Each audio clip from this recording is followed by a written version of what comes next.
The title for tonight's podcast is Kerouac. Just another Tuesday. We are taking over. Happy Tuesday, podcast. Let's fucking do this thing. This place about to blow. Come on, Slavinsky!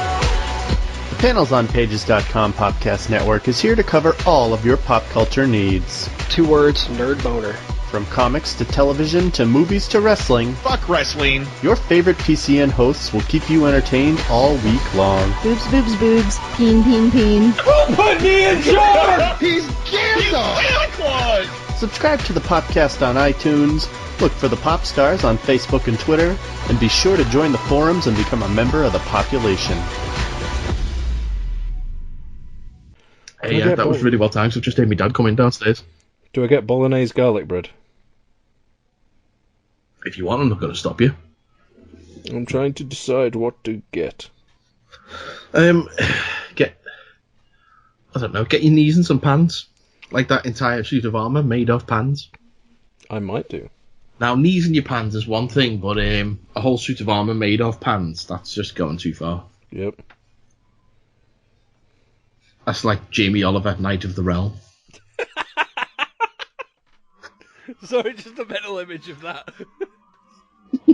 Jamie Oliver wearing knight's armour made out of just pants. wearing armour made entirely out of pants, and he's like, "Come on, kids, let's get healthy." And the Queen's like, "You don't have to wear a suit of armour when you get knighted." And he's like, "I made a thing with armour you meant to think, packer."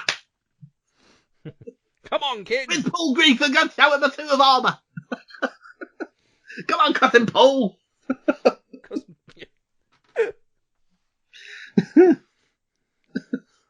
Why do you sound Can't find American? it. It's Get my mad. birthday.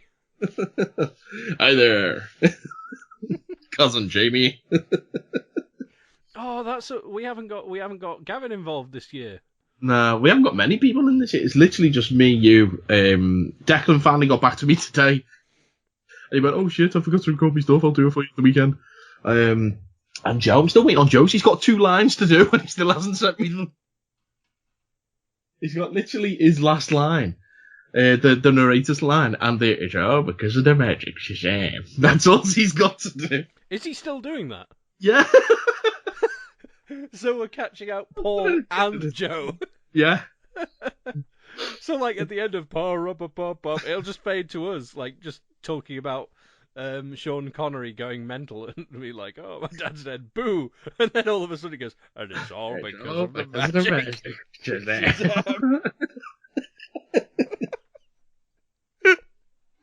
That's amazing. This time to get more booze.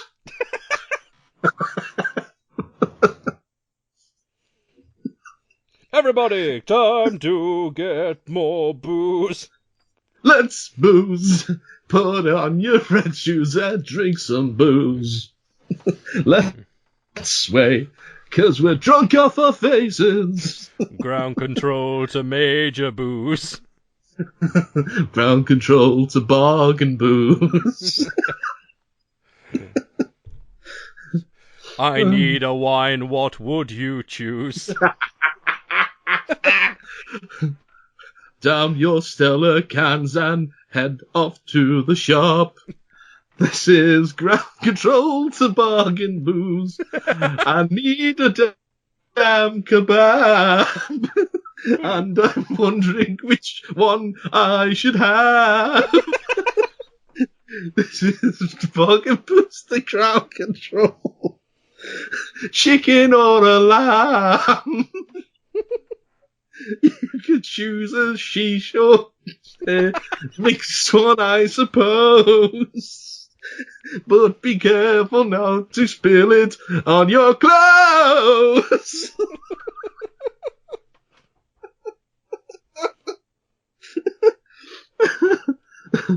The bitter you can chew when there's nothing left to do. Do. Ground control to Major Booze.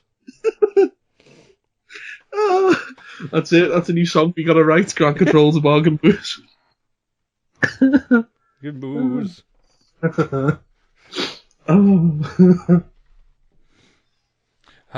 I don't know, you heard the news. People are trying to ban this alcohol. WKD is blue, and there's nothing I can do.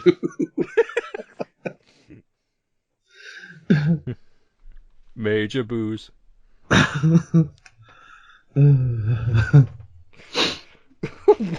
that? Well, I don't know how we got onto that. Just make it over, because I want to stop this video. I know what a pre-credits clip's going to be. Yeah, definitely.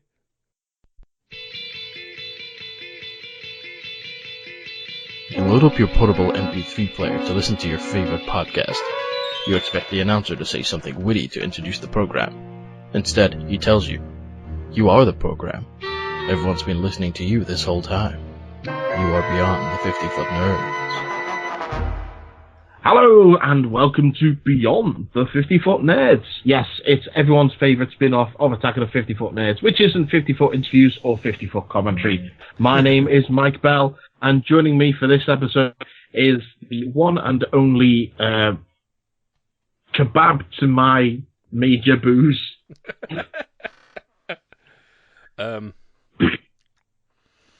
Bolognese McCheese. Bolognese McCheese. There we go. No, it's not. It's Andy Weirs. Of course it is. He always does this, and it's stupid. You can tell by my stupidly made-up name. Yeah, generally. Yes, I Sultana grabbed Andy McBride. online. Hoochie McTockenface. Yes, I grabbed Andy online because I'm sure, like a number of you... You grabbed Ang Lee. Yeah, I grabbed Ang Lee. I'm joined by the director of Crouching Tiger, Hidden Dragon, and the 2003 Hulk movie. Hulk? Why did you destroy the Hulk movie? What did you do? Why did he look like he was made of plasticine?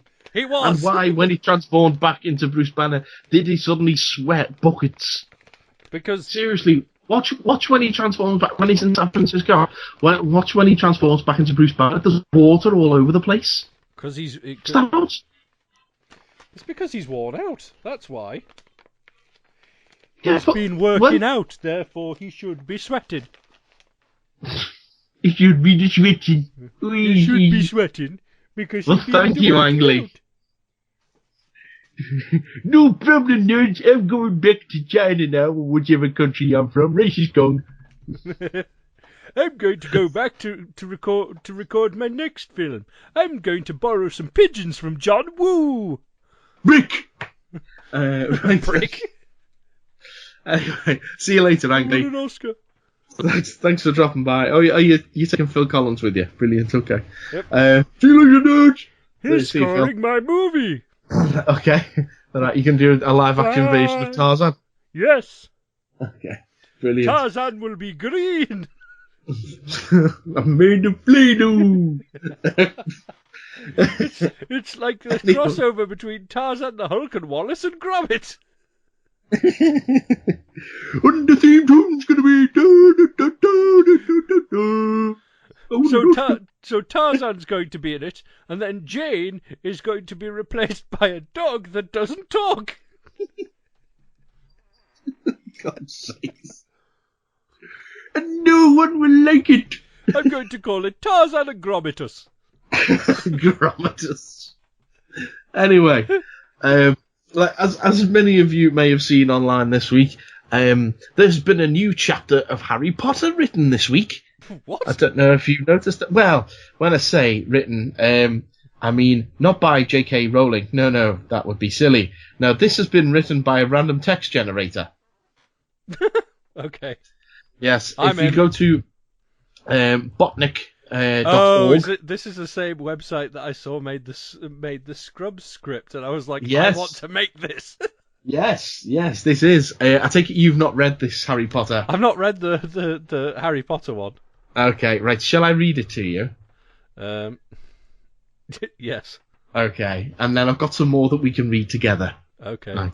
Right. I want to hear your reactions as we read this. Okay, so this, what the website did is they took the text of all 7 Harry Potter novels, fed them into a computer, and then had the computer make a chapter for a new book.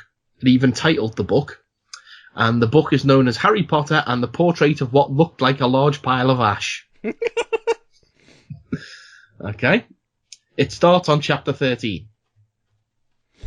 What? The chapter is called The Handsome One. Okay. Okay, right. Audible presents. No. Right. I thought you meant that was included. No. Okay. The castle grounds. No, I won't do it in American accents. The castle grounds snarled with a wave of magically magnified wind. The sky outside, yes, the sky outside was a great black ceiling which was full of blood. The only sounds drifting from Hagrid's hood were the disdainful shrieks of his own furniture. Now, bear in mind, I haven't read any further past the first page on this, so I don't know what's going on. Okay. Magic. It was something that Harry Potter thought was very good. Leathery sheets of rain lashed at Harry's ghost as he walked across the grounds towards the castle. Ghost. Yes. This is amazing. Ron was standing there and was doing a kind of frenzied tap dance. It seriously says that. This is my favourite line. He saw Harry and immediately began to eat Hermione's family.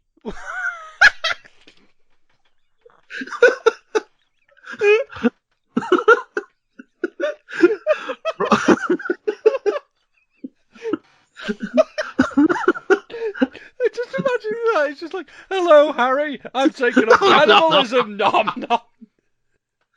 Pac-Man? Ron's Ron shirt was just as bad as Ron himself. It was just as bad as Ron himself. No. Okay, someone's talking now.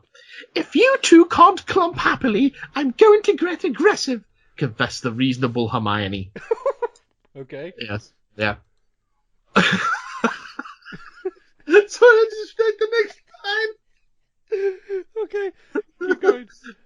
What about Ron magic? Offered Ron. It's not normal magic. It's Ron magic. To Harry, Ron was a loud, slow, and soft bird. What? Harry did not like to think about birds. Death Eaters are on the top of the castle, Ron bleated, quivering. Ron was going to be spiders. He just was. What? He wasn't proud of that, but it was going to be hard not to have spiders all over his body after all is said and done. Look, said Hermione. Obviously there are loads of Death Eaters in the castle. Let's listen in on their meetings. The three complete friends zapped onto the landing outside the door to the castle roof. They almost legged it, but witches are not climbing. Ron looked at the doorknob and then looked at Hermione with searing pain. With searing pain? I think it's closed, he noticed. Locked, said Mr. Staircase, the shabby-robed ghost. Oh God, I was having a drink of tea then. They looked at the door, screaming about how closed it was, and asked it to be replaced with a small orb. The last word was, "Beef women," Hermione cried. Beef.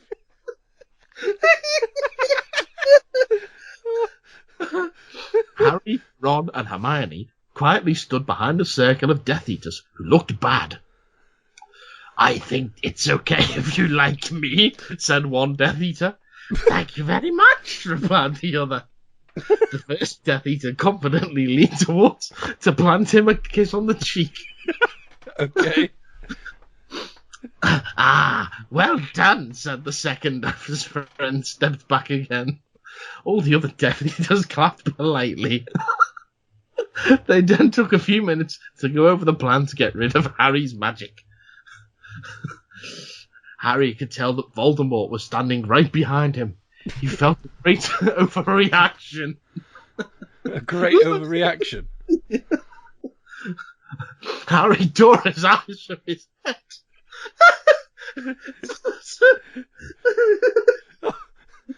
I'm going back. Like I've opened the post after you said. And I didn't realise that. You know when you said Ron was going to be spiders, he just was. I didn't realise he just was in the thing.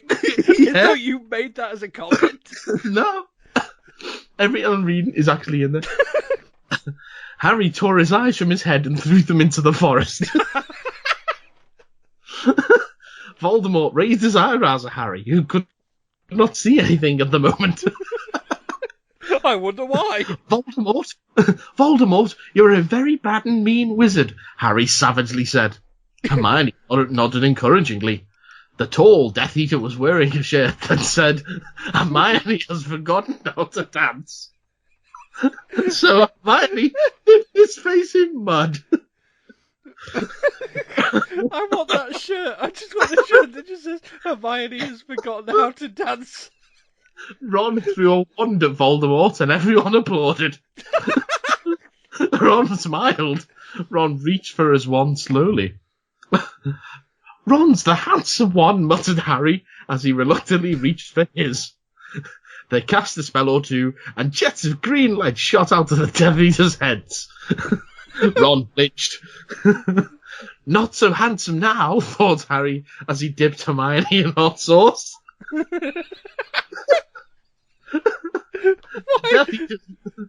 Go on. The Death Eaters were dead now, and Harry was hungrier than he had ever been. The Great Hall was filled with incredible moaning chandeliers and a large librarian who had decorated the sinks with books about masonry. Mountains of mice exploded.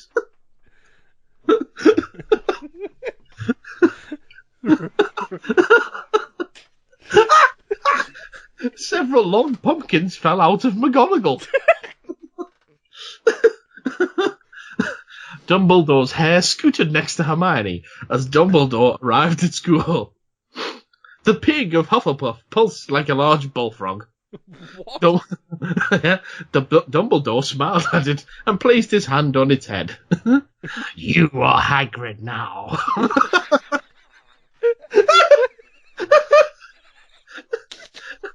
Oh my god. I wonder what happened to the original. Yeah, the only people who matter. I don't know. We're the only people who matter. He's never going to get rid of us, Harry, Hermione, and Ron said in chorus. Floor of the castle seemed like a large pile of magic. The Dursleys had never been to the castle, and they were not about to come there, in Harry Potter and the portrait of what looked like a large pile of ash. What's the title in the book? That just got really weirdly meta. Yeah. Just in case you keep reading, they're not coming. I hope you don't expect them to arrive, because they're not going to. Spoiler alert, no cameos in this one. Right. I know we alluded to it in a previous chapter, but now it's not happening. Just to be honest with you, forget it. Harry looked around and then fell down a spiral staircase for the rest of the summer. It's that staircase we've got. Harry began yelling. The dark arts better be worried. Oh boy! What?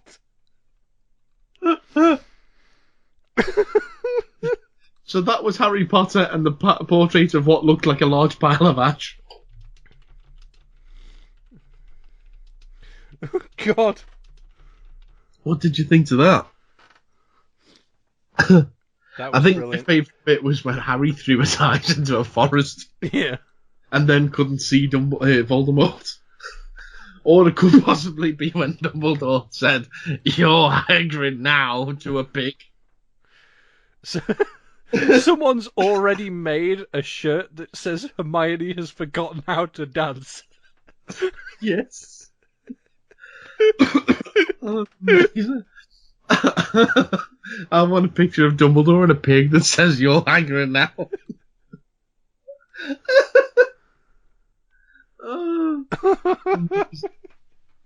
Oh. Should we read the history of Thanksgiving together? Is that on this website as well? I've picked a few of us out to read. I'm just looking at the different brands of weed. Storm Doe, Senor New Metal. What? Okay. On the Botnik website. Oh. There's one that's just called Ham.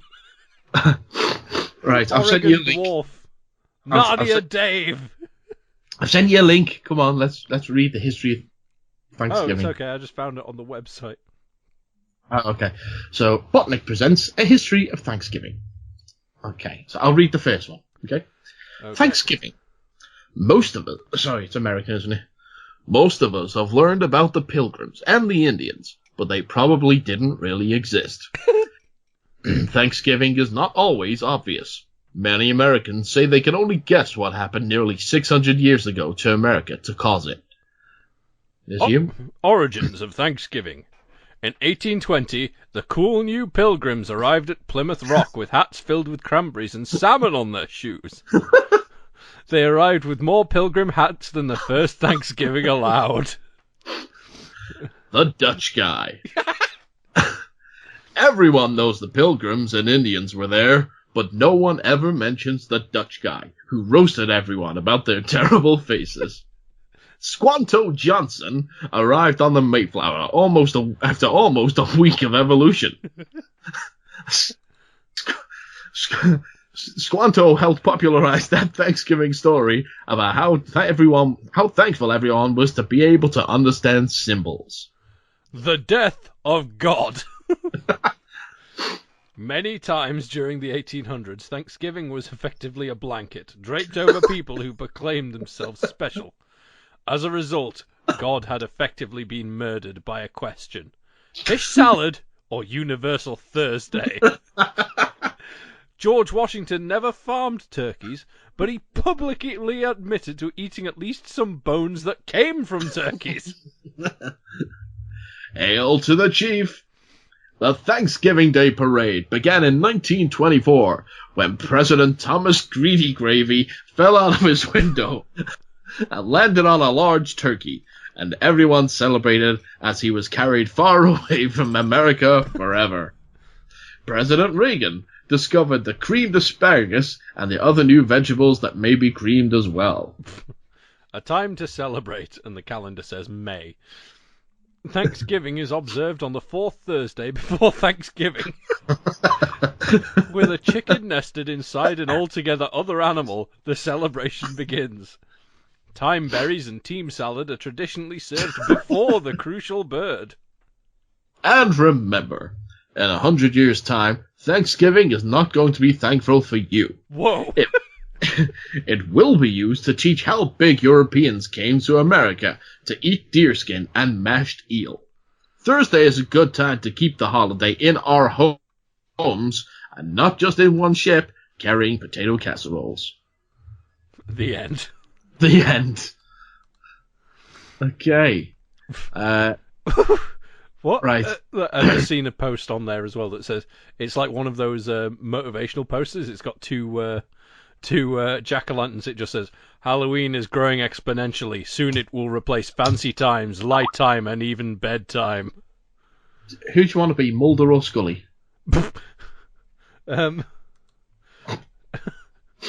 be Scully. Botnik wrote a short X-Files script. I'll be Scully. Why not? Can we do the Scrubs one?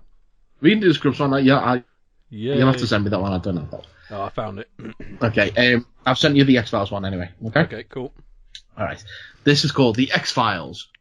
The episode Coveralls. Okay. So I'll read I'll read you the stage directions. There we go. Okay. Exterior museum garage. Nightfall. A man wearing rubber gloves and no, I'll just do it in English.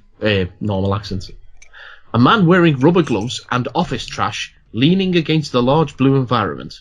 Alien baby begins screaming. Cut to. I like that's just one scene. Yeah. Just the opening scene. Interior, the door room. Okay. The phone rings through the computer. Mulder nods at the computer. Door slides open. Mulder nods at the door.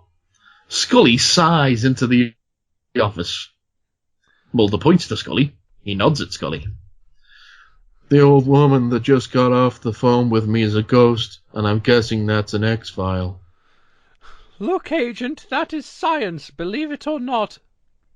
Don't you think that God is the best? That's the only thing I've heard. Mulder nods and crawls outside into a car. Cut to. Cut to Scully's knife office. Oh yeah, remember that time Scully got a knife office? Yeah. Mulder enters, followed by a cop. The cop looks at Scully. The cop. I've not read any of these before. The cop is Scully. Scully, wearing a potato, knocks Mulder slightly on the bottom. Would you say this case involves some sort of phenomenon? Just a weatherman, Mulder. No one who we should talk about. I'm not clairvoyant, Scully. My sister disappeared down the drain, so just another 40 years of general mean facts. Mulder and Scully violently laugh at the frame. The frame splits down the middle to reveal a diagram. The diagram is a picture of Scully looking terrified. Let's go to the hospital. Rainbow cut to Scully like motionless in her car. Smoke, Mulder, smoke and speak. Speak of what happened here, and ignore the obvious while simultaneously smoking.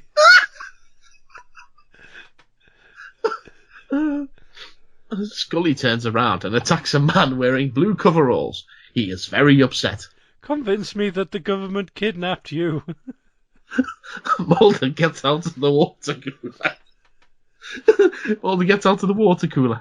Scully sighs and starts to write on his face. Mulder looks up. It's just what we feared. The government did this. Mulder turns and crawls. Why is he always crawling? I don't know. Scully's always turns sighing. And crawls out through a window. Scully sighs and hangs a small bag of goo over a wine glass. It beeps twice. Cut to exterior forest out of doors. Wait, as opposed to indoor forest singer. The alien smashes a passenger's face. Elevator door dings open. Cut to inside the Pueblo Cavern. Whatever that is. A shadowy figure undresses Mulder with its lights for eyes. Let's get a picture of it. They get into the camera and it breaks. We're going to be arrested. Suddenly, Mulder clears his throat uncomfortably and looks at his father, who has a small smile and a large blood-soaked wound. You're going to listen to me, sir. I need you to take us to the hospital for a while. Haloperidol is a lethal poison you can see through the window. Can you tell Mulder that I think it's beautiful? I'm not.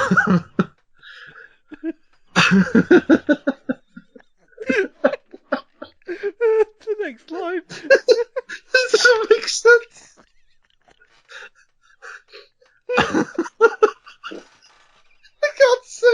can't say it. I'm not Mulder. I am actually two agents parked outside the office. Okay, then you understand how serious this is. Cut to cigarette house. Cigarette house. Mulder enters with a newspaper man. They begin blaring music and sounds of mooing.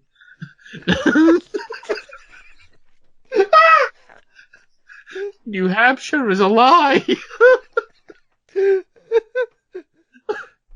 Mulder, those files from Betsy's apartment filled my car. Cut back on the radio signals. Relax. It's not like it's a bad piece of sushi. But we already contacted everyone at the zoo and they were fake people. He's always crawling. Mulder lands across an old orchard. Cut to Mulder opens up to a man in the bar. You know, I never thought I'd like human flesh, but I do. I do. And if you think it's ridiculous, I think you're mistaken. Cut to Dark Car Jimmy's apartment. Helicopters are rapidly approaching the car. Scully gets out and pushes a man in black.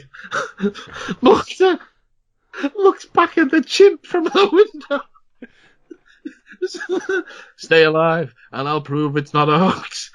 Monkeys do have vestigial tails. Your theories are for the fish. The cause of death was a spaceship, Mulder. Spaceship Man's body is obviously all over the entire museum grounds. It's a conspiracy. If pizza was the problem, literally everyone would be eating chickens and would need a complete autopsy. Mulder, that's not true. Your father and Mulder killed all those people with immunodeficiencies. It was a normal idea. To a prisoner. Don't you say that. I was kidding about the X-File. Leave me with your husband. Okay, I have to get back to my scientific achievements anyway. Mulder looks like a hearse. The criminal records indicate that I do a crime now. Yeah, Cut to mountain scene. Mulder is sitting in a trance. Scully enters the house. Scully enters the house carrying the scene. Mulder, what is fiction? Think about it, Scully. What are we but an animal living inside the body of Agent Mulder? Mulder nods to the picture of his chest. You're saying that you happen to get the tattoo on your knees in a parking garage? I mean, it's a dead cow. Why do you want that? Men are infected with an emptiness. You know that. Speaking of your esophagus, you know what I learned down the street? You're lying about the boy you got that waterbed from. He's not a botanist and he fed his fish this morning. Wipe to the interior office of General Francis. At the computer, alien doctors are looking for a moment of tense silence. Captain Toby is completely cool and confident now. He turns around to the window. Cut to black. To be continued. Dun dun dun. I'm not Mulder. I am two agents in a car outside. Mulder, what is fiction? Oh, God. Well, that was funnier than I thought it was going to be. Oh, I've got two Seinfelds as well.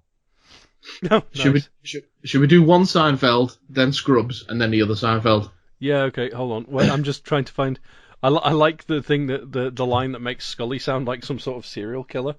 Where she's like, Mulder's in a bar telling somebody eats people. I like the bit where Mulder just all of a sudden he looks like a hearse and he goes, "The medical records indicate that I do crime now." Yeah. It's like, what? Botnik is the best, okay. Right? It's good. Right, so you got the four main characters of Seinfeld. You've got Jerry, George, Lorraine, and Kramer. No, not Lorraine, Elaine, and Kramer. Which two do you want to be?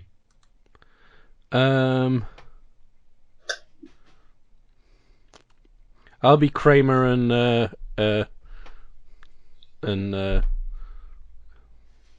no, actually, I'll be Elaine and George. Elaine and George, so I'm Jerry and Kramer. Okay. Interior, comedy club. What's the problem with minimalism? You know, if you enjoy being around alcoholics, I'm gonna go ahead and never return that dog. What? Cut to Jerry's apartment, day. Jerry and Elaine are carrying leaves in their hands. He tries to grab a door, and she imitates the door. Well, the elevator opens on the wrong side of the door. I thought maybe the door's not waiting, but it said going down, and Kramer couldn't help me move it. I just wanted to get out of it. Just get out! He slams his hand on the door. Kramer enters, dancing with garbage. Hey, great idea for a big sponge. Make it so large you think it's got a fat clock in the middle. Jerry takes off his bones. Kramer, do you have a fun flashback to do? Okay. Cut to interior Monk's Cafe, day. George is wearing a $20 hat that says hello to horse. I'm kind of like the captain of hygiene. Mind the fish, George. Elaine, say something to George. Look for anything wrong with him. Right now I want to find someone who doesn't believe George is back from the bathroom. George takes garbage and takes the garbage and moves back. Elaine isn't exhausting, but I'll bet 3 days of straight fear I'm not bitter. First dog to get George will be my friend. George walks at her seriously. I'll pay attention to George when he talks louder. He never says anything wrong, but his intellect is dying with him. George walks back to George's parents. Interior, Jerry's apartment, night. Kramer enters quickly, sliding around the floor on his knees. Jerry is watching TV. Jerry notices something in the refrigerator. Elaine smoking at the crowd. Hey, I'm thinking, Jerry. I'm really sweating, Jerry. Jerry, I have a woman coming, and does it mean, you know? Jerry relaxesly handily talking. Jesus. Well, the couch is not going to be watched by me, you know. I've got Nick's tickets this weekend, and George gets soup on the road. Snacks are piled high in the guest room. Jerry spots them and takes a photograph. Kramer, in a cynical voice. Jerry, can you be a big salad and give me a meal? George enters, acting very strange. He picks up the remote control and tries to run with it. Hey, George, what's wrong with you? Oh, Jerry, just sit there and try to hear my machine. Jerry, I really have a hot dog in there, and I'm not going to lie to it. What's the difference? You became a legend. I got a big picnic. What? George, Elaine, and Jerry lean back and forth. Elaine, laughing hypocritically, sports a couple of muscle relaxers. Jerry looks at the psychic's apartment, the phone, and George. Helen walks towards Elaine and George. Helen is Jerry's mum. Helen walks towards Elaine and George. Is a double look at the bathroom. George is touching the cowbanes, whatever they are. Kramer is barely laughing. Elaine mocking the newspaper.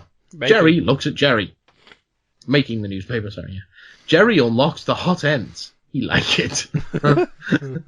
Jerry is not heard with his fingers. Jerry walks out of the blade with a music pause. Cut to comedy club.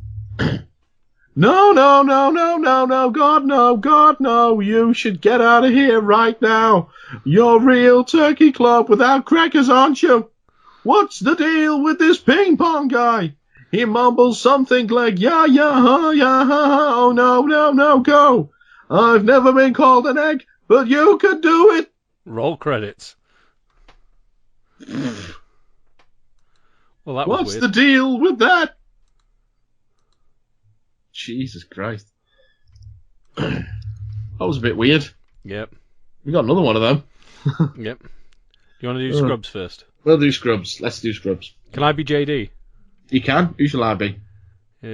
So there's JD, there's the janitor, Yeah. there's Patient, there's Dr. Cox, there's Turk, there's Elliot, there's Carla. Jesus, there's a few in this one. Yeah. Who should I be? You choose. Okay. I'll be JD. Right. I'll also do Turk. I'll do Elliot as well. Right. So you're the Patient, you're Carla, and you're Dr. Cox. Patient, Carter. Right, okay, yeah. Carla and Dr. Cox. Oh, and the janitor as well. And the janitor, okay, yeah. Sorry. Okay. So do you want to do the stage directions for this then? Yep, okay. Okay. External, outside of Sacred Heart Hospital. Exterior. Exterior, sorry. Dr. Carr pulls up and honks to the nurses. JD narration. A doctor does nice things. One thing is to carry money all the time and make a patient look at it. Dr. Carr crashes into JD, but not the JD that matters. Music plays as everywhere waves inward. The hospital entrance has a large pile of orange soda which the janitor stands before, threatening others away from it using his beaker of hospital juice. JD smiles. JD narration. The best part of being a doctor is your janitor is God. JD. Oh no, I think the janitor's pretending to be a kidney donor. We need to stop the machine. You're a quack smudge on these lockers called life. No one in the middle of a busy day would like you, and I don't either. You're the mean me, janitor. You got all the John Dorian potential with none of the flowers and dead dog. JD leaves to cut a patient. Internal operating room. Totally awake, the patient nurses JD... Interior. Interior. Operating room. Totally awake, the patient nurses JD. JD nurses a new mother, while Turk is explaining fingers to a confused Dr. Kelso. JD narration. Sometimes you have to break a patient to help yourself. It's funny how a bunch of doctors don't know that. Does that chart tell you that my mom hated the ocean, Doctor? Does it say where my little brother got his nachos at? You were sick, so I decided to grab a beer with your family and watch what you do. Eggs are the new medication, and so far I feel very alive. Your name is Dr. Kayak Paddle, but if you act like a giant electric melon, I'm going to consider your opinion. JD narration. I knew I could always count on life support to keep a patient from getting too serious. Dr. Cox walks through the window, knocking the confused patient on the head. Is this me again, yeah? Yeah. Okay, yeah. I'm a doctor! Hell, I care about the gallbladder. Dr. Cox licks his pen and finds it tastes broken. He tosses the pen in his mouth and coughs up the janitor. The janitor scrubs the patient while Dr. Cox stands by watching JD and Turk on TV. Scrubs is on. Whoa, it's got all meta. Yep. And this is what's on the screen now. Interior TV in the patient's room. The second episode of Scrubs. Yeah, JD. And that's when I realised everything about my new black machine. It was a huge mistake. And Turk stood right next to him. Hey, I'm just saying that her shoulders were there and you'd know it. Can't you just tell me how to kiss my lady? My lady is the eel I brought from the narcoleptic. I bought from the narcoleptic. Elliot and Carla enter. Elliot to Carla. Just go to the bathroom and find some aloe. I'll go get the scalpel. Oh my god, this is so great. I'm a doctor. You think the nurses will forgive you for having a little sexy brunch in the emergency room? To Elliot. A lot of married couples have to go to the cemetery to have sex. It's not a big deal. Dr. Cox and Dr. Kelso enter. Oh, no, that's you, sorry. Yeah, Dr. Cox and Dr. Kelso enter. You're not invited to my muscle room. You and I need to talk about your gigantic diaper problem. Hey, Kelso, I have a plan. Vomit in my eyes. I'm going to stand here. Go. Everyone freezes in horror as Carla excitedly shoves a pipe up Dr. Kelso's nostril. JD narration. Man standing in the corner's my favourite thing. Just be subtle and quiet and project an image of a cool guy who's going to look stunning. Bambi, you're married to the job, but you should be engaged to Dr. Riviera. Look, newbie, you look ridiculous talking about anything. Better get ready to run away from me while I eat cupcakes and demonstrate how to have painfully evocative sex. Dr. Kelso turns off the light. Turk comes out of the elevator and finds him in the dark. The camera zooms in on Dr. Kelso, who dabs. Dr. Cox presses a button and turns into JD. Elliot runs in and scurries behind the hospital bed. JD ignores Elliot because the room is now full of kissing ostriches. JD narration. The truth is, every patient suffers from dementia. I'm not going to change all that. After all, the right thing's not always the best thing to do. You'd know that if you worked in a hospital. What is a hospital? A hospital is not like high school. The most amazing man is dying, and you're the only one who wants to steal stuff from his dad. Being in a hospital is a lot like being in a sorority. You have greasers and surgeons, and even though it sucks about Dr. Tapioca, I'm not even that sad. JD exits, smugly echoing. Fade out. Oh, God. Oh, that's great, that one. One last one from Seinfeld. Yep. Okay. What's that? I said same characters. We got Newman this time as well. Ooh. Shall I do Newman? Newman's only got one line, but yeah, you can do them if you want. Okay. Yeah, we'll be the same characters. Okay. Dating is the opposite of tuna. Salmon is the opposite of everything else. I'm sure you know what I mean. What? Exterior, New York City. Yankee Stadium is on fire. George walks out of it, then starts dancing. The crowd applauds. Oh, no. Little George is grabbing my spaghetti. I think I have to tell him the truth about the old George baseball team. Yeah, Steinbrenner's a genius. He spits water from a face like a cowboy. Jerry goes awkward on the street. Sure, that thirsty Jerry attitude was a bad idea. George, you know I got a quality clock in there. Check it out. That timepiece is a work of fantasy. Come on. Steinbrenner reaches over to slap Jerry and Kramer. He is really depressed. Cut to Monk's restaurant, interior Monk's. Jerry looks confused by the way of himself. He's all just so unusual. No, Jerry, he's all just so unusual. Oh yeah, just so usual. Jerry to himself. All right, Jerry, it's just a salad. No problem. You've never panicked in a situation like this before. Salad fear cannot beat you. The scene ends. The Jerry scene ends. George is in a scene now. Oh, little bit nervous about this. Genuinely disliked the way my parents looked at the coffee. George's parents are extremely giddy. George screams at the coffee and stares it. Elaine dials and gets down next to George. He's slowly angry. Elaine, she disgusts. You never said what happened with your little nipple problem. It was such a bad humanitarian problem for the big Japanese conglomerate. I'd love to see that episode. Oh yeah, so my mysterioso nipple problem got way, way worse.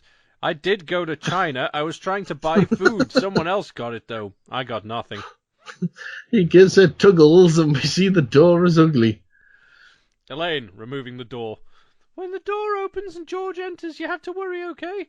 George, pleening. What? Look, I come from a simple physics. Calculate it! Newman runs into the dock room. Newman talking to the counter. 990 pounds of brand name Yugoslavian face cream, please. Kramer enters, holding an attractive judge on his shoulder. George nods and exits and sees Jerry in France. Cut to Jerry's apartment / hospital. Kramer enters, eating cereal from his pocket. Laughter enters with Kramer as Jerry gets on his comedy t-shirt. Jerry acting, George and I have to go undercover at the pool party. Somebody wants to make people live right, and we have to stop it. I'm sorry, Jerry, but I really have to run for this vegetable clinic for Dr. Leonard Mayo. Kramer begins to spin around and clutches his head, yelling out for hospital. Elaine motions into her mouth. Now Kramer is the opposite of everything. Oh, sorry. Now Kramer is the opposite of everything. I think we have to believe this guy is a nightmare. I'm sorry, buddy. I'm Kramer again. George is Jerry. Mickey and Jerry are you. But remember, there is no Elaine. Elaine slowly watching the guys. I matter. I mean, I just do. Unfortunate how you don't. Jerry chuckles while pointing to his hand in the mirror. George enters singing the George song. Spanish Jerry kisses Jerry. Holding a large bucket, he laughs. He starts to instruct Jerry to completely empty his face. They all laugh. Elaine enjoys an aroma. Elaine makes a gesture to Jerry, who points at the phone. The phone rings. Elaine looks pleased. Jerry's car is covered in ink. Jerry comes over to Elaine and picks up a broken lamp.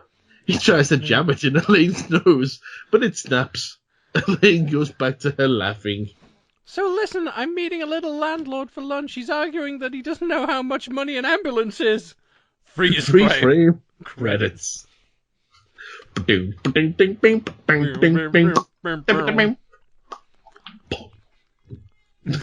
go. That was weird. So there you go. If you're ever got a bit of time on your hands, why don't you try Botnik? They have some very strange things on there. Yep. I still think that Harry Potter was phenomenal, though. It was. Oh, gosh. Yes. I'm just looking through random stuff on here as well. They've got another one of those motivational posters that's like a picture of a windswept like Bahama beach with the caption, "Halloween is a holiday for St. Costume, lasting 8 hours and endangering the island."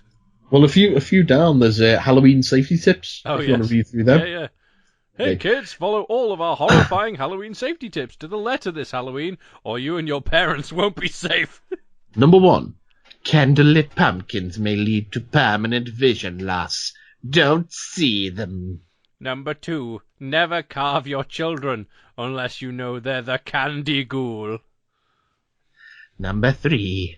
Dad is available to join you kids if you need an older zombie. Number 4. On the big day, destroy your child's costume. Say it was the work of dead Celtic druids. Tampering with experiences is a big part of being a parent. Number 5. 5. Look out! There are excited youth out in the street, and people from Austria with markers. Number 6. The Bible says that children love when we dress them like pumpkins and eat their regular clothes. Number 7. Trick another family into planning a safe route for you and your kids. Never return the favor. Number 8. Fireman costumes are the What? The only. Yeah. Fireman costumes are the only flame-resistant costumes at the Halloween store. Others will be walking into death. Number 9. Children should never carve your neighbors unless they are shaped like pumpkins. Number 10. Beep beep. Make a costume for your car. Choose something scary and distracting. Fun for all drivers. A reminder, children should know that night infections remain as dangerous and illegal as ever. A disease or lantern is not something to celebrate. Disease or lantern. Okay. I'm trying to see what other ones we got. Best friends know they care about chicken. Call 1-800-9-GODIVA for deliciously plump, red, trusty, moist vegetables. Identical trained pharmacists are ready to serve you. Okay. I found one about Crystal Light. I believe in Crystal Light because I believe in me. Stick your soup spoon up your nose and exclaim, "No comment," because you're the best. With vitamin C in a perfect world, your skin will feel like teeth. That's the beauty of Crystal Light. Visit Norway. Fuss yourself into every smile. You need skin without feeling and Sublime Blonde's light. Now you can comfort your hair with Flanaise. We create smoother and softer legs by understanding every woman's most advanced smell. The only thing you feel is luscious creaminess of cheesecake in your hot stuff. It's natural. It's easy. It's Norway. It's Norway. Source advertising. Baby crabs are compressed waves of light, travelling at high speeds from stars' deaths. What? Okay. Your home, Virgo, August 23rd to September 22nd. Your home looks a bit drab. You might want to leave. Just go. You could easily overcome this, but you should go. One must never approach an otter. This is partly due to their general attitude, which is barbaric. They will eat fish in front of you, then escape before you can claim any fish. Clearly, otters belong in the Smithsonian and nowhere else. I found toucan, number 1 out of 34 in the Botnik Jungle series. Okay. Whether they were intended to or not, the toucans of nature reached a size of over 1,000 miles. Zoological knowledge was faulty in the extreme to have so mistaken the length of these large beauties. You can buy one behind any American family home. Would you like the opening address of a TED Talk? Sure. Okay, it's called On a Fire and in Love. English is a public humiliation. With all of those books and so many other words, we are always saying appalling things to get famous. This is what happens when you put a human being in the world. The hum of all the people in love with their grandchildren. Ever since the 1990s, when the internet was a very small book with buttons, about the size of a coconut. It's the Hitchhiker's Guide to the Galaxy. About the size of a coconut, we were thinking of robots. Robots that can tell stories about animals swimming through media industries.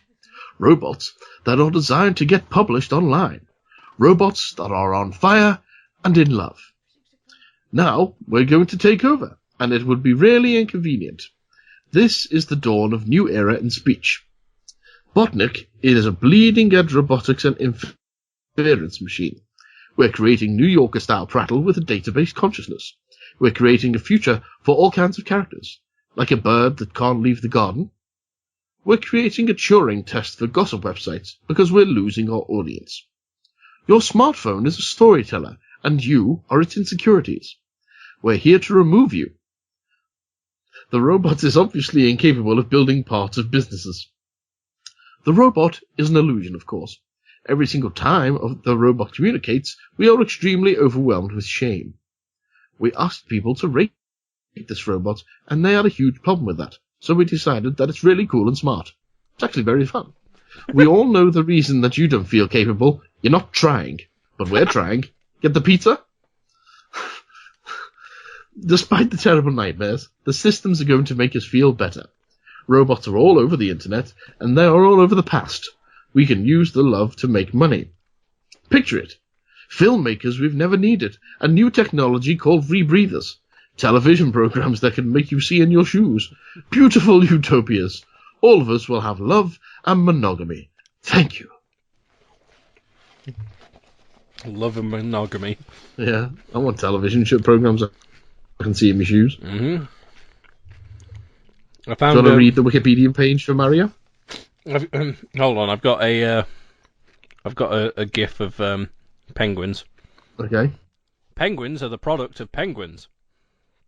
They interact only around the feet, yet another penguin is still born. The emergence of penguins is also sometimes called tobogganing. Okay. Yep. And also another motivational poster. It's a picture of someone's eye, and the caption is, "Keep Gavin trapped in your mind house, or he will find the secret stuff." That's what happened to Gavin. Yes. Go on, wake your way down and find the Mario Wikipedia page. Okay. Just a picture of a dude, and it says, "I'm a perfect fit for Emily. We both have a humorous uncle. Because of course. Dance like a winner hates you. Be the size of a person." Oh yeah, there's baby crabs. Otters. Beef. It's not just parts of vegetables. Nope. Oh, Mario. Here we go. There we go. Do you want me to read it, or do you want to read it? Yeah, Okay. you read it. Mario. This article is about the video game character blah blah blah blah blah. Mario, and is a fictional jerk. He is a Norwegian carpenter who mistreats women. Blue overalls with yellow buttons are the classic outfit of Mario. Super darkness is purchasable with the golden coins Mario collects. History and creation. And then a picture of the M, and it says, seen of it on his hat, Mario's emblem represents him in the interfaces of many of the games in which he has appeared. History and creation. After multiple kidnappings, Mario vandalizes and pollutes the entire island using a magic paintbrush. The facial expressions of Luigi across her Hollywood face reveal a deep disapproval. Mario eventually confronts Luigi and power troopers into him. Both of them die. After life is restored and multiple battles against each other, Mario and Luigi time ride several leagues into outer space, where a heated argument is all that awaits. This transforms Luigi. In Mario, an idea grows. Superstar Baseball, starring protagonist Mario. Superstar Baseball is Mario's baby. Mario will appear shirtless in the game. Center stage. In the game, Golden Boy Mario has a major role and plays on a team of all-time super authorities. The game causes Mario to grow a larger evil in him. Miyamoto commented that he had to rescue his creation. That if he had to rescue his creation, he would be upset. Villains. Mr. Mushroom Lunch is the most successful Mario anti-hero in franchise history. He's considered to be the most popular video game character in history. The girlfriend of Mr. Mushroom Lunch was previously a Mario girlfriend. Oh my god. And apparently at one point, Mario was voiced by Peter Cullen. Yeah, that's actually true. Yeah. That's actually true, yeah. Those things on the side, they're true. Yeah, it's just the main text. Yeah. Well, there you are. I think that's everything that we need to go through there. A Botnik do you have romance. Hot guy Jeff is devastatingly sexy and steamy. He's got a really simple rule. Be the ultimate playboy and get through one day without crying. Oh, yeah. Goosh. Just trying to say, ooh. Seeing as this episode might come around, oh, no, there's nothing there, is there? Let's see. Yeah, I'm just having a little look if I can see something else. I don't think you can.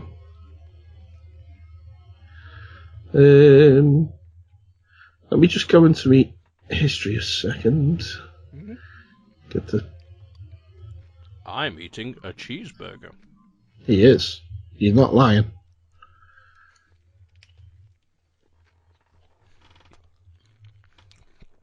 Hey, Jan. I was actually making that noise using this cup and a piece of cheese. Arr, arr. Oh, yeah, pirate doing a panto rehearsal today. Oh, yes. Mm. How's that coming? Yeah, it's alright. It's actually quite fun. It's weird having to... Because I'm so used to the way we do things. It's weird having to be told where to stand and where to walk. Because I'm so used to just reading things in a funny voice. That's the difference like between audio work and stage work, mate. Exactly. It's like me writing this script at the moment. The difference between me writing actual stage directions and instead of just jokes. That, and mainly because I always think of, okay, it's stage work. I'm going to have to be sort of center stage in the middle. But because quite a lot of it... because a lot of it is... Like, the main characters apparently stand, like, at the very front of the stage instead. I'm used to, upstage, downstage, stage left, stage right. In my head, it's all like, you know, a bit further back. It's not on the very edge where I look like I'm about to fall off. But then I realised, obviously, for some of the scenes, I've never been on the stage when the curtains are closed. I've only ever seen them open when, like, I've been walking around. So I'm not used to the curtains being closed yet, so I have to keep that in mind. Right. But, yeah, it was fun because, and a few people didn't turn up, which was slightly annoying. But, so at one point, the director, Sophie, she's like, okay, you fill in on the Sultan's lines. And I'm like, so I just start going, hello, I am the Sultan, I'm going to talk to the Queen! And things, which is apparently, I was allowed to do. The thing I was... The good thing I'm allowed to do is... What's that? The thing I was trying to do isn't working. Just never mind. Anyway, so yeah, sorry, carry on. Tell us all about your panto, how that's getting on then. Yeah. Yeah, it's alright.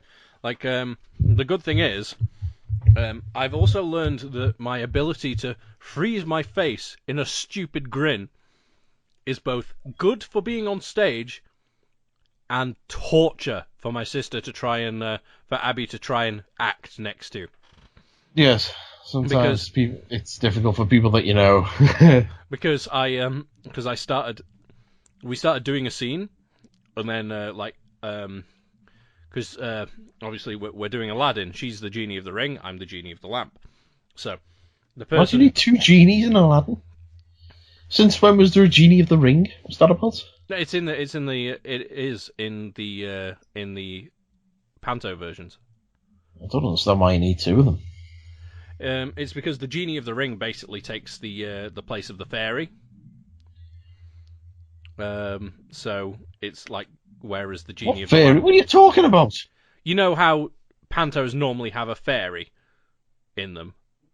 Not all of them. Not all of them, but most like fantasy pantos usually have like someone playing like the fairy godmother or whatever.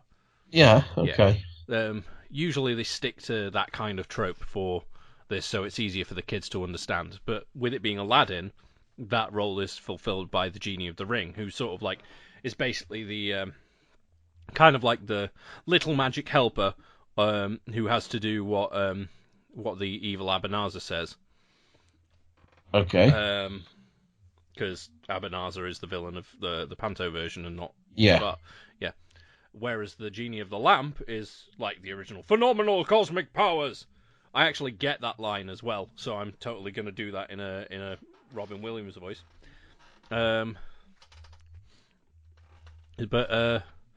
So me and Abby are playing the two genies, Right. which are written specifically to be brother and sister, because both the writer and the director already said before we auditioned, saying, depending on how your audition goes, we want you to play the genies. And we were like, okay.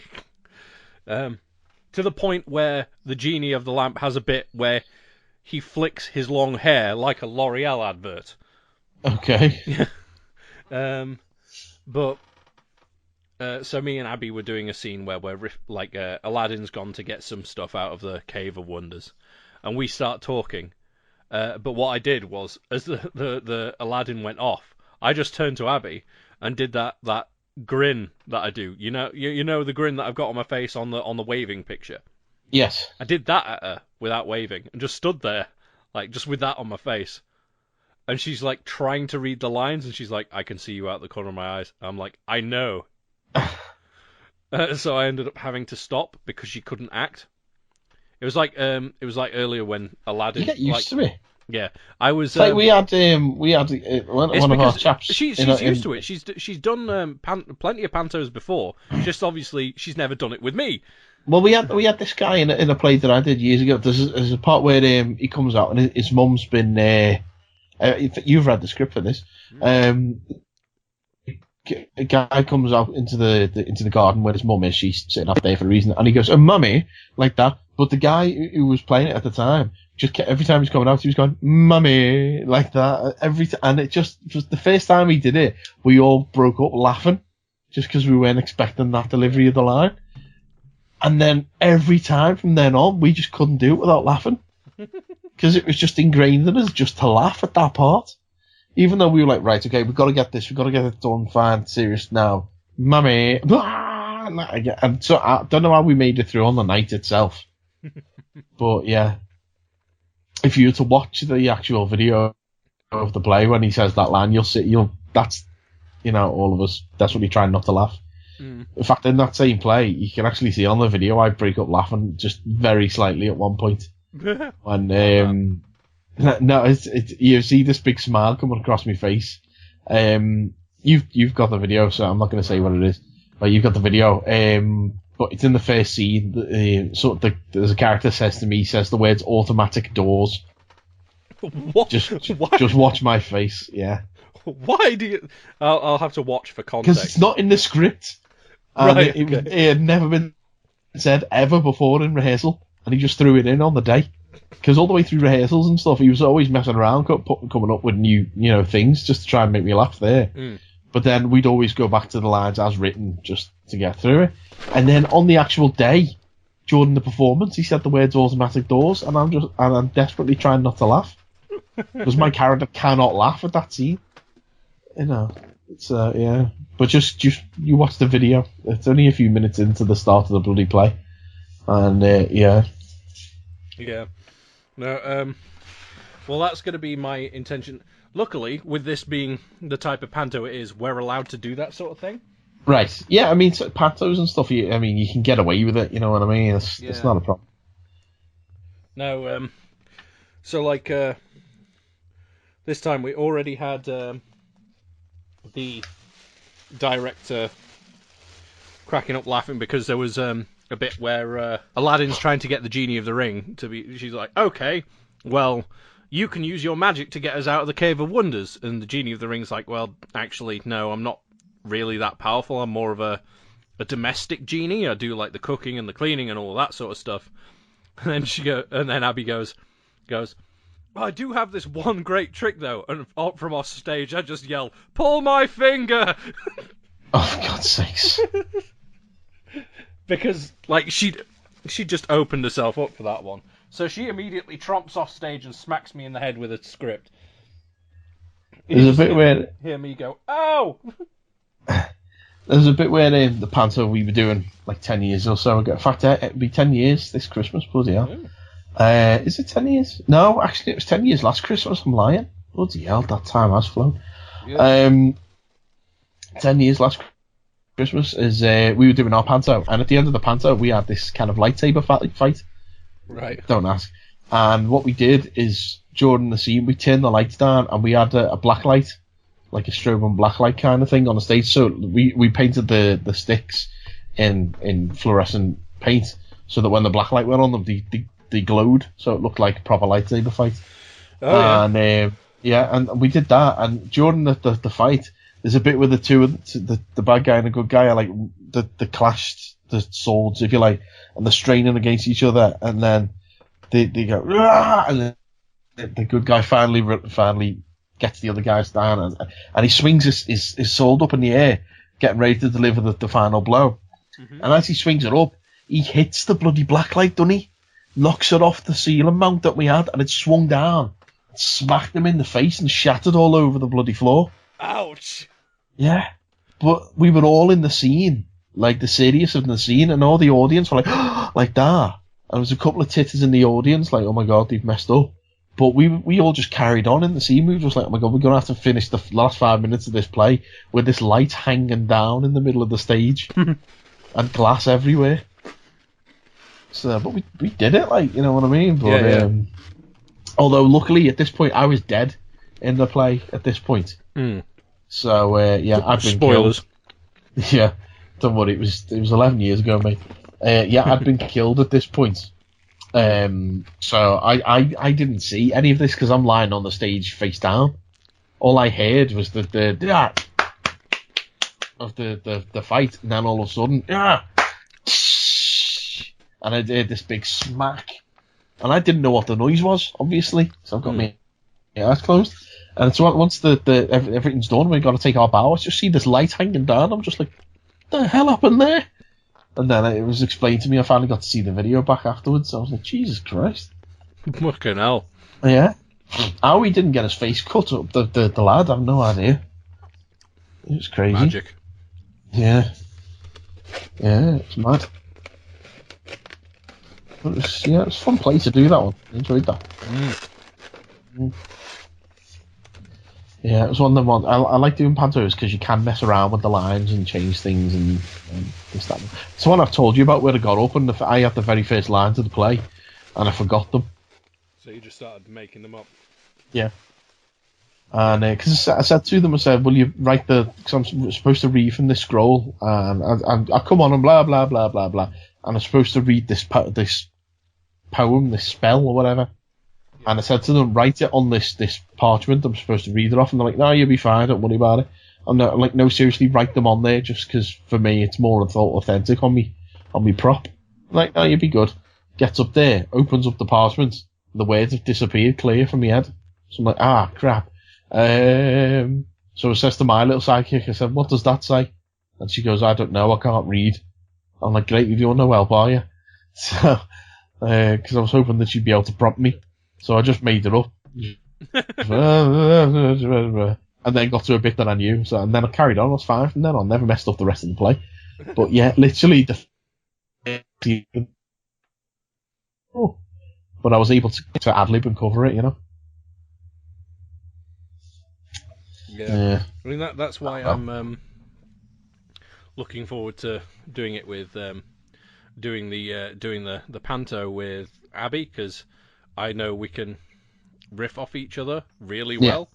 To the point where tonight when we were practicing, because traditionally the how the Honley players do it, the role of the fairy, they come out and introduce Act 2 and what's happened.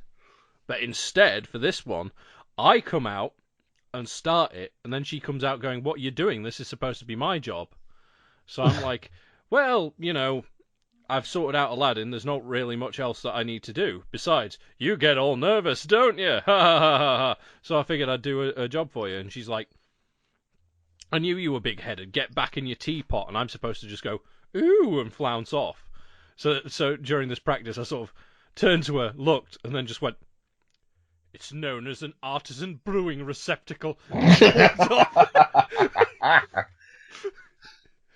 And then the next, when she goes, "Oh, I've got rid of you," and then she says, "Okay, I'll continue," and starts introducing the story again, like does a 4-line stanza, and then goes, gets into the next bit. She's like, "The Sultan has done this. Aladdin has," and then I start walking back on the stage and just go, "I went the wrong way," and just walk back off the other side. Oh, that sounds good. Yeah, just when is your play? when I suggested these things to Ruth, she's like, "Why did we not put these in the script?" Yeah, that's the good thing about rehearsals. You can come up with stuff like that. Yeah, it's like this one she was talking about during the singing scene, because I was worried that like Aladdin and the Genie of the Ring were just gonna fuck off, so I just have to sing with all these dancers. Just sing this song. I've got to sing Razzle Dazzle from Chicago. Yeah. I've already asked, can I slightly remake it to make it faster? Because the original 1920s one is just so fucking slow.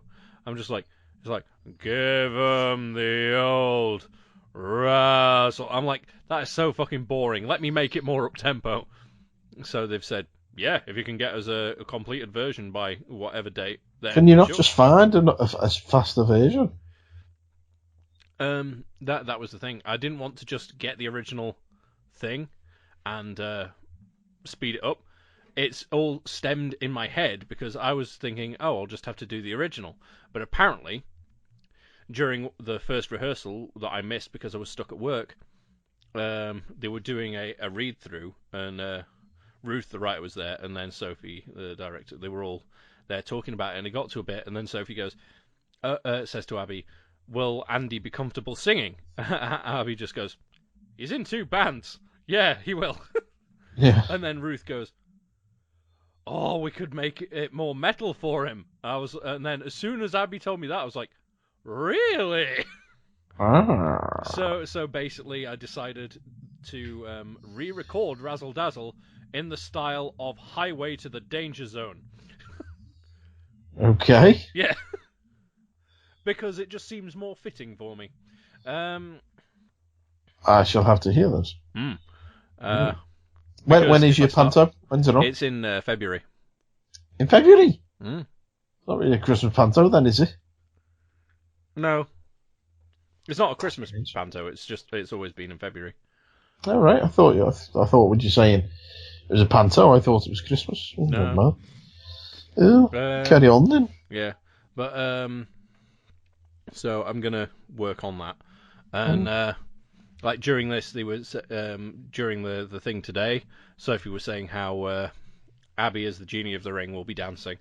I'll be doing the singing, and then Aladdin will sort of like sneak off, like sort of back away really uncomfortably, and be like, "Oh, this is weird," and then just stand off to one side. And I said, would it be acceptable if, as Aladdin keeps walking off, because I'm doing the singing, I keep walking and bringing him back?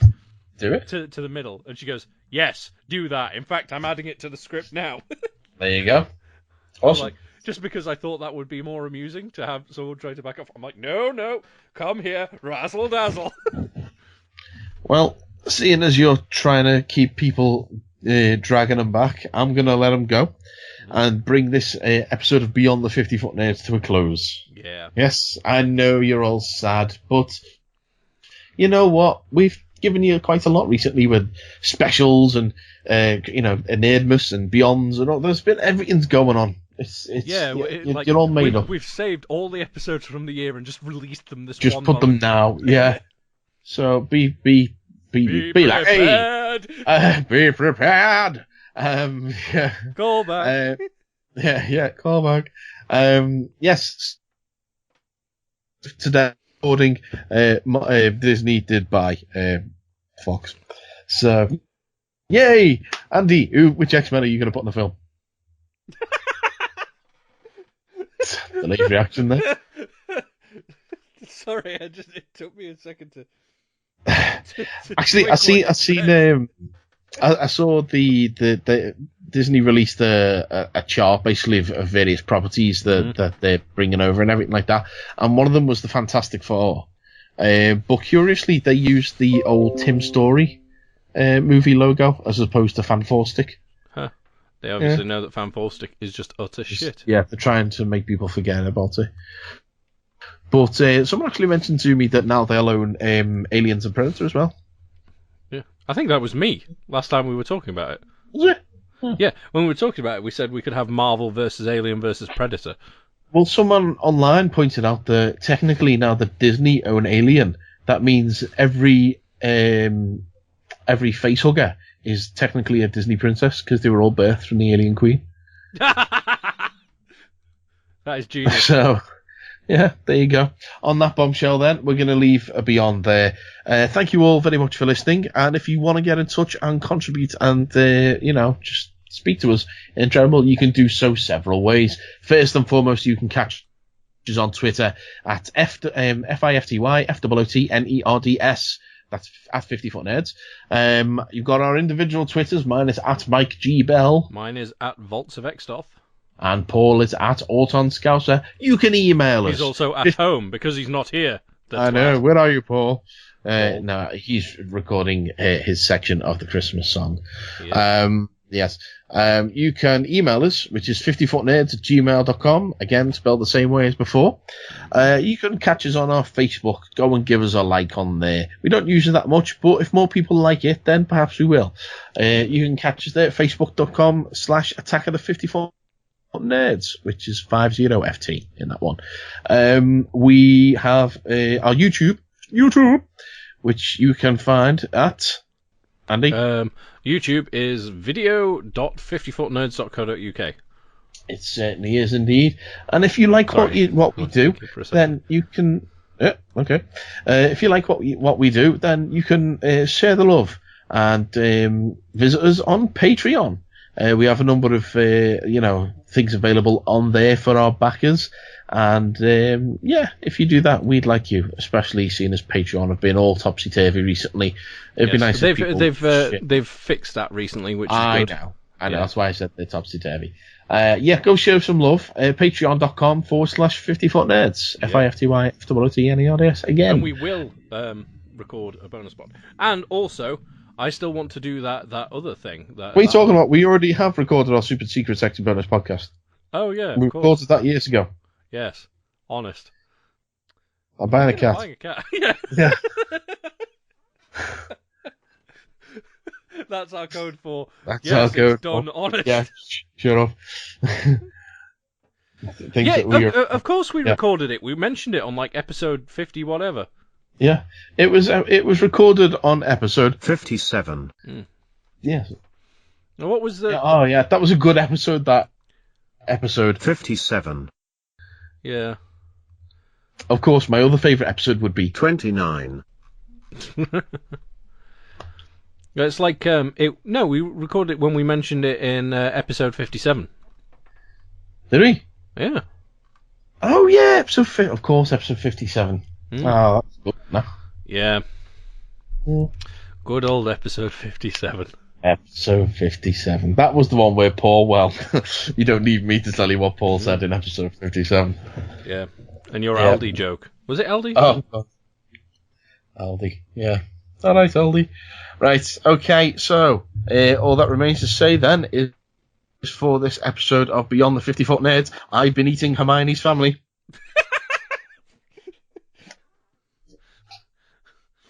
And I've been teaching Dr. Kelso how fingers work.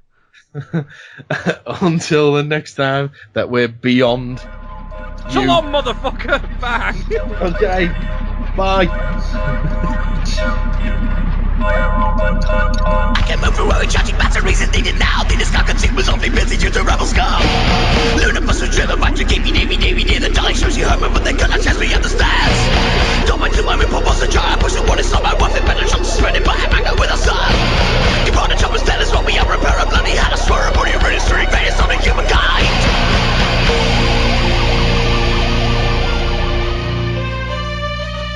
Dr. Chapter.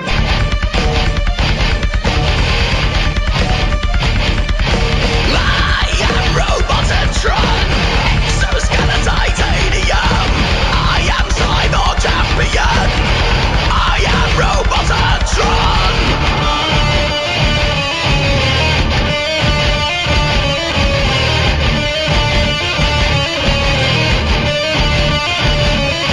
I am now a gladiator fighting on the Rubicon and the city humans at a Tenor Coliseum night. Undefeated battle warning, honey, shut up for all time. My battle, don't you? Why I choose a why I choose a why. Empyrean shatter and consider as me who I was. I'm husband to a broken from a blinking as a parasite. I will have my vengeance to the sun as the day is to despair. But here we grow, club me, hold I am Robotron.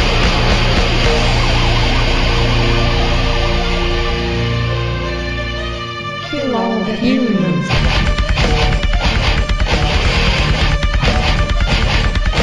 I am Robotron, exoskeleton titanium. I am cyborg champion. I am Robotron.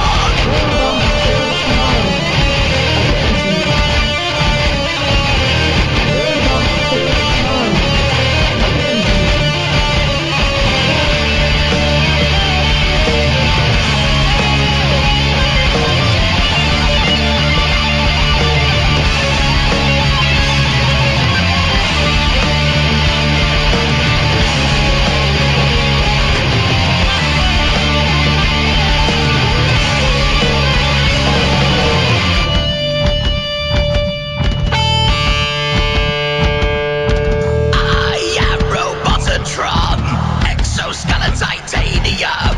I am cyborg champion. I am Robotron.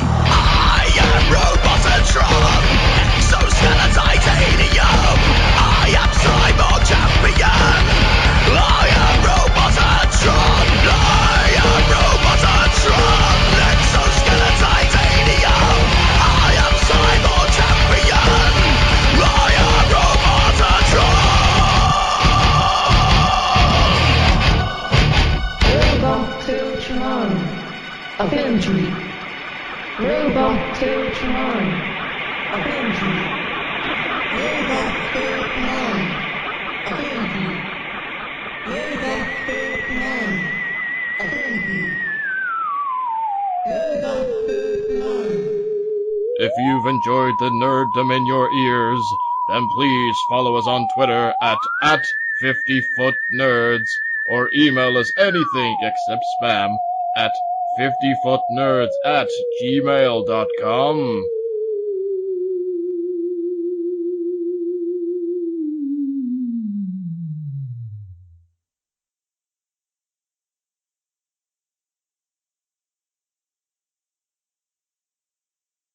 I'm not wearing any knickers.